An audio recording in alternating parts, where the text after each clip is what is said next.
Hi friends, ഇതാണ് adenium ചെടി. Adenium എല്ലാവർക്കും അറിയാമായിരിക്കും. ചെടികളോടും ഇഷ്ടമുള്ളവർക്ക് അറിയാവുന്ന ചെടിയാണ് അഡീനിയം ചെടി. ഇത് അഡീനിയത്തിലെ മൾട്ടിപെറ്റൽ ആണ്. എൻ്റെ കയ്യിൽ കൂടുതൽ വെറൈറ്റികളൊന്നും മൾട്ടിപെറ്റൽസ് ഇല്ല. ഒരു 5 കളർ മാത്രമേ ഇതുപോലെ ഗ്രാഫ്റ്റഡ് ആയിട്ടുള്ള പ്ലാന്റ്സ് ഉള്ളൂ. ബാക്കിയെല്ലാം നാടൻ വെറൈറ്റിയാണ്.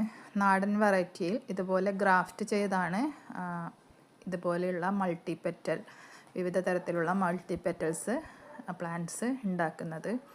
മഴക്കാലത്ത് കെയർ ചെയ്യേണ്ട ചെടി കൂടിയാണിത്. കൂടുതൽ വെള്ളം ആവശ്യമില്ലാത്ത, സൂര്യപ്രകാശം കൂടുതൽ ആവശ്യമുള്ള ചെടിയാണ് അഡീനിയം.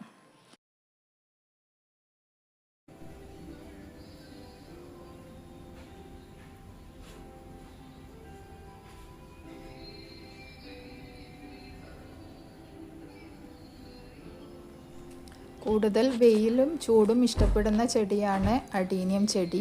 സൂര്യപ്രകാശത്തിൽ വെയിലത്ത് വെച്ച് കഴിഞ്ഞാൽ കൂടുതൽ പൂവിടുന്നതായിട്ട് നമുക്ക് കാണാൻ പറ്റും.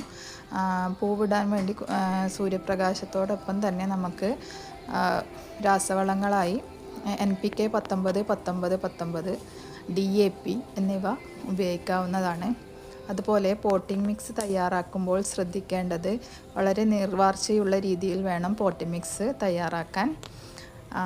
അതിനായി നമുക്ക് മണ്ണ്, മണൽ, ചാണകപ്പൊടി, വേപ്പിൻ പിണ്ണാക്ക്, എല്ലുപൊടി, പിന്നെ ഏതെങ്കിലും ഒരു ആൻറ്റി ഫംഗൽ എന്നിവ കൂടി നമുക്ക് മിക്സ് ചെയ്ത് പോട്ടിംഗ് മിക്സ് തയ്യാറാക്കി ഈ പ്ലാന്റ് നട്ടാൽ അതിന് കൂടുതൽ നല്ലതാണ്.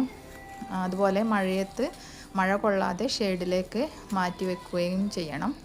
അതുപോലെ ഇത് ബുഷിയാക്കി വളർത്തുന്നതാണ് പൂ വിരിഞ്ഞാൽ കാണാൻ കൂടുതൽ ഭംഗി നൽകുന്നത്. നിങ്ങൾക്ക് ഈ വീഡിയോ ഇഷ്ടമായെങ്കിൽ തീർച്ചയായും സബ്സ്ക്രൈബ് ചെയ്യുക, സപ്പോർട്ട് ചെയ്യുക. Thank you.